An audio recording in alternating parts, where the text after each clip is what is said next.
हम लोग आज हिस्ट्री इतिहास में पढ़ने वाले हैं महाभारत। ऐसे लेसन 3 में है, पढ़ना महाभारत नहीं है। मेन टॉपिक क्या है? सामाजिक इतिहास, महाभारत से विशेष संदर्भ में। ऐसा नहीं कि पूरा महाभारत पढ़ लेना है, हमको महाभारत से जो मेन नॉलेज है, क्या है, कैसे है, संक्षेप में थोड़ा बहुत जानकारी लेकर के उसकी विशेषताओं को जानना है। ऐसा नहीं कि पूरा महाभारत पढ़ेंगे, ऐसा नहीं है। लेकिन हम फिर भी कोशिश करेंगे कि आपको लगभग सब कुछ क्या किया जाए, समझा दिया जाए। देखिए, सबसे पहले महाभारत के बारे में जानना होगा कि आप सुने होंगे कि भागवत गीता एक और नाम है जो आपको जानना चाहिए। भगवत गीता है ना। तो ये भगवत गीता जो है ये महाभारत से ही लिया गया है। ठीक है, कब लिया गया है ये भी आपको बता दिया जाएगा।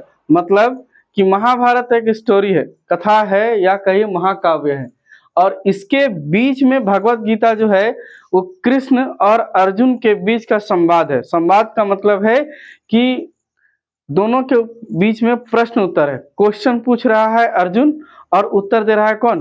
कृष्ण। इसी को जो बुक में लिखा गया है उसी को भगवत गीता का नाम दिया गया है। ऐसे माना अगर कहा जाए तो दुनिया में हर समस्या का समाधान भगवत गीता में उपलब्ध है, अगर आप पढ़ के उसको समझ जाते हैं तब। ऐसा नहीं है, महात्मा गांधी भी अपने कोट में लिखे हैं कि भगवत गीता जो है ज्ञान का भंडार है, और जब भी मैं विचलित होता था तो भगवत गीता पढ़ लेता था, कहीं ना कहीं से मुझे रास्ता निकल जाता था। ऐसा एनसीईआरटी का बुक में भी उनका कोट लिखा हुआ है। ठीक है, तो सबसे पहले एक प्रेस है गीता प्रेस, जो बहुत ही प्रसिद्ध है भारत में। इस साल फिर उसको मॉडिफाई किया गया है। तो गीता प्रेस जो है गोरखपुर यूपी में है, जहाँ महाभारत या भगवत गीता किताब छपती है, वहीं से प्रकाशित होती है और उन्हीं को श्रेय जाता है प्रकाशित करने का। इसके अलावा अंग्रेज लोग भी महाभारत और भगवत गीता को इंग्लिश में ट्रांसलेशन कराया खुद को समझने के लिए, क्योंकि उनको लगा कि ये बहुत ही नॉलेजेबल है, तो उन लोग भी इसको क्या किया, ट्रांसलेट करके पढ़ा। अब देखिए, चलिए छोटी छोटी बातों में बड़ी बड़ी बातें समझते हैं कि इसका रचना कौन किया है।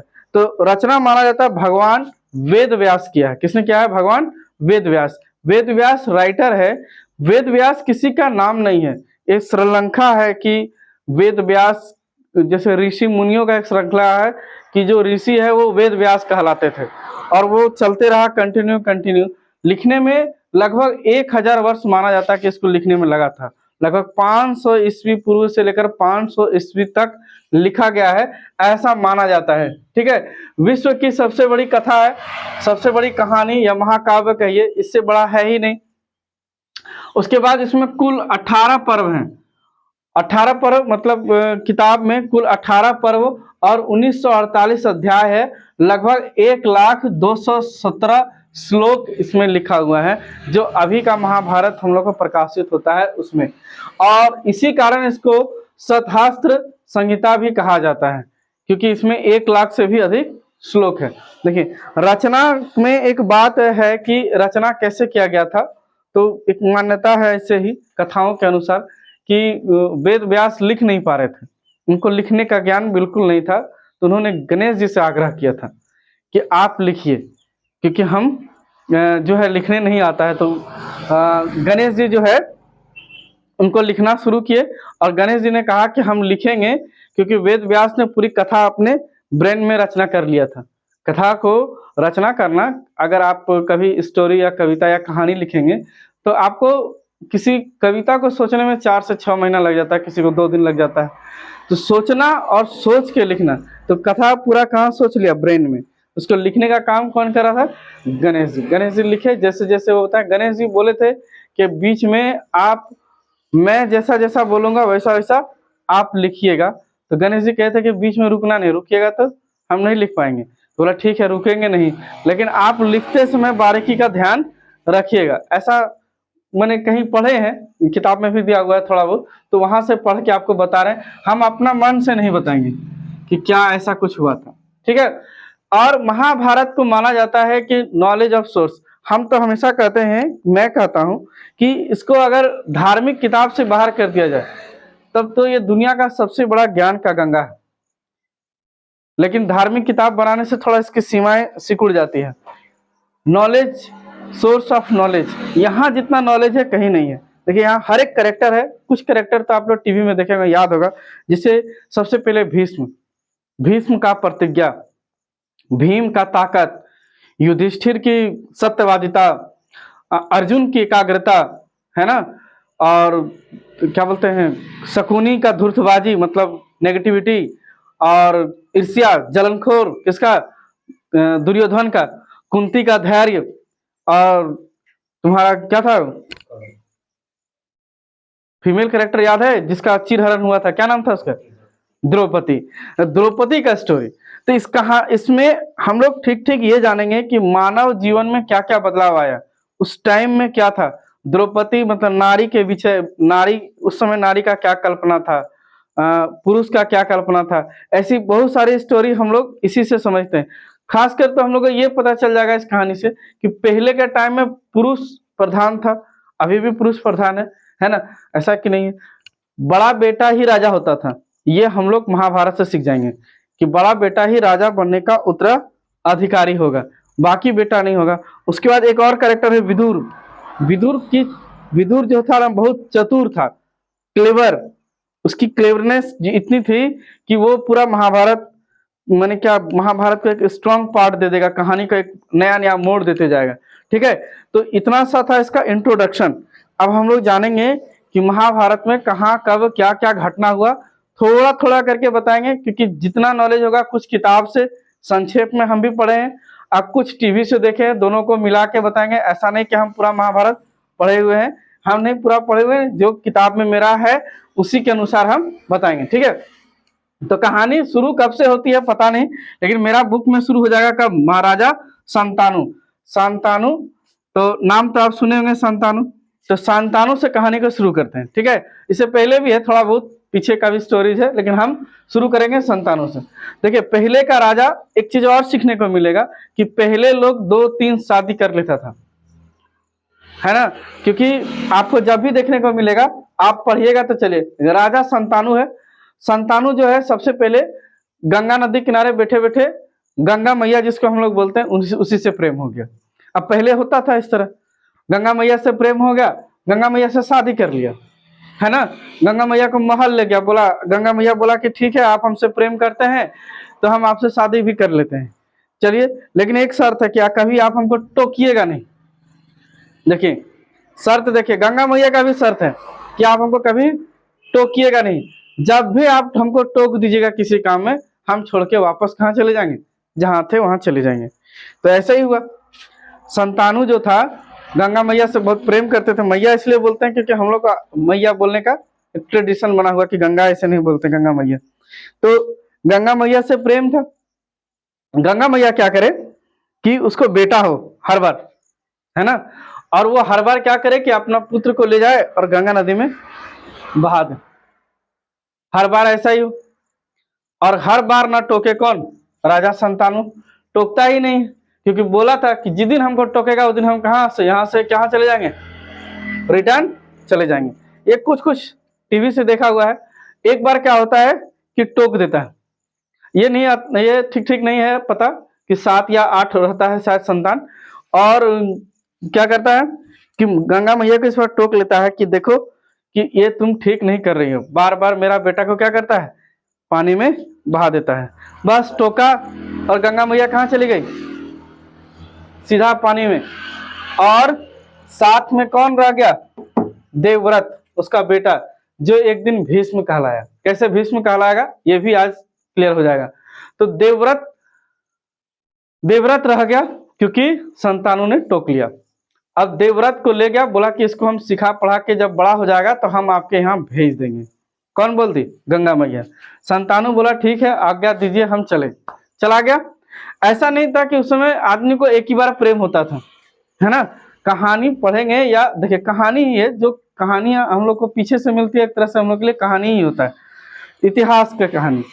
अब राजा जो है दोबारा भी प्रेम हो सकता है। अब एक और महिला है सत्यवती, इनसे इसको प्रेम हो जाता है। इनका पापा का नाम रहता है निषाद, शायद निषाद, हाँ, तो निषाद पुत्री सत्यवती, सत्यवती से प्रेम हो जाता है। तब तक जो है भीष्म बड़ा हो गया होता है, इतना बड़ा हो गया होता है कि ये अब राजा बन सकता है, क्योंकि रूल्स यही था कि बड़ा बेटा क्या बनेगा, राजा बनेगा। तो इससे तय है कि सबसे पहले कौन जन्मा था? देवव्रत जन्मा था। तो राजा कौन बनेगा? यही बनेगा, सीधी सी बात है। तो सत्यवती कहा संतानु को कि हम एक शर्त पे शादी करेंगे आपसे, आप हमको वचन दीजिए कि मेरा बेटा राजा बनेगा। देखिए रूल्स चेंज हो रहा है, बड़ा बेटा राजा बनता है, लेकिन एक महिला आ रही है, शर्त लगा रही है, टर्म्स लगा रही है कि हम आपसे तभी शादी करेंगे जब आप मेरा बेटा को क्या बनाइएगा? राजा बनाइएगा। तो वहां पर कौन है? देवव्रत खड़ा है, ये सुन रहा है। तो देवव्रत जो है वो प्रतिज्ञा ले लेता है कि हम आजीवन ब्रह्मचारी रहेंगे। क्या रहेंगे? आजीवन ब्रह्मचारी रहेंगे। 2 बार प्रतिज्ञा लिया जाता है। पूरे महाभारत में 2 प्रतिज्ञा का चर्चा है, एक भीष्म प्रतिज्ञा और एक भीम प्रतिज्ञा। भीम का कहानी बहुत लेट है, पहले भीष्म को क्लियर कर रहे। तो उनका प्रतिज्ञा ले लिया कि हम आजीवन क्या रहेंगे? ब्रह्मचारी रहेंगे, हम राजा नहीं बनेंगे। ये भी प्रतिज्ञा ले रहा है, हम शादी भी नहीं करेंगे। ब्रह्मचारी का मतलब ही होता है शादी नहीं करेंगे, मेरा कोई संतान भी नहीं होगा। तो कहानी क्लियर हो गया।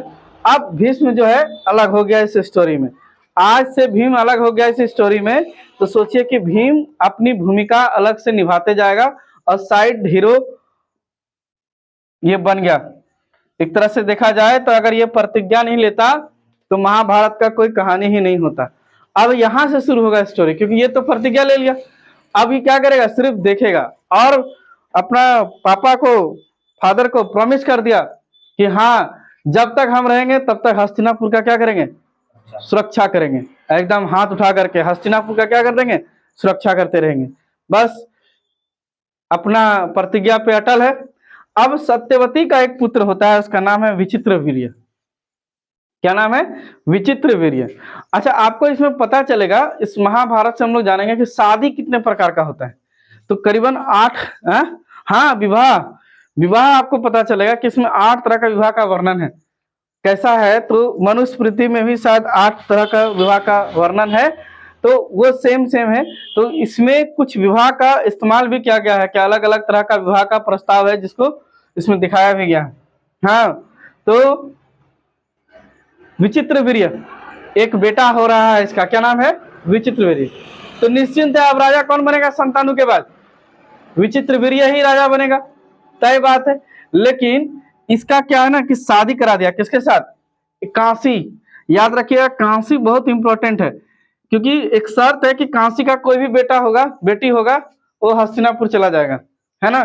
तो काशी की 2 राजकुमारी है, नाम है अंबा और अंबालिका। अंबा और अंबालिका, दो लोगों से शादी कर लिया। अंबा और अंबालिका से जो है प्रस्ताव लेके खुद चल जाता है कौन? भीष्म। अरे भीष्म सुरक्षा लेने का गारंटी लिया है ना, काहे जाएगा, हम इसका गारंटी लेते हैं। तो भीष्म चला गया। तो अंबा अंबालिका में भीष्म से कुछ विवाद हो जाता कि आप आए हैं तो आप ही हमसे शादी कर लो। बोलता नहीं, हम तो ब्रह्मचारी हैं, हम शादी नहीं करेंगे, हम आपको ले जाना चाहते हैं कि आप जाके मेरा भाई के साथ शादी करिए।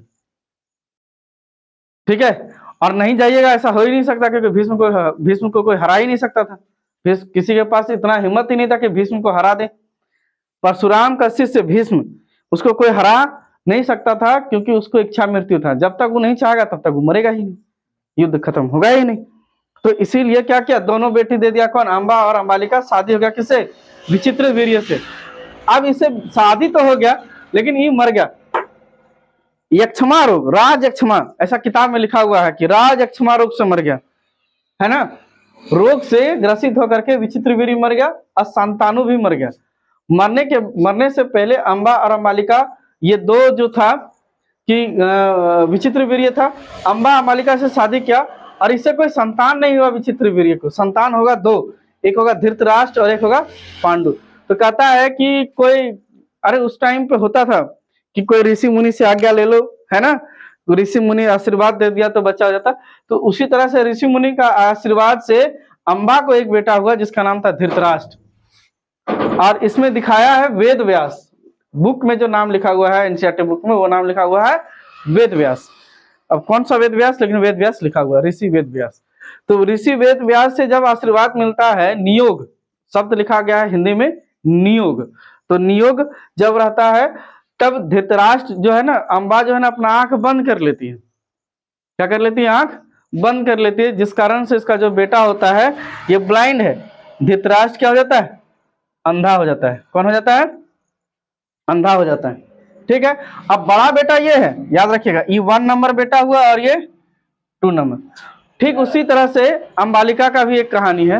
अंबालिका भी उसी वेद व्यास ऋषि, जो बुक में नाम है, ऋषि को देखने के बाद उसमें वो पीली पड़ जाती है, तो ना किसी को देख के लाल पीला हो जाना, तो ये पीला पड़ जाती है। तो इसीलिए इसके साथ जो बेटा होता है उसका नाम रख देता है क्या?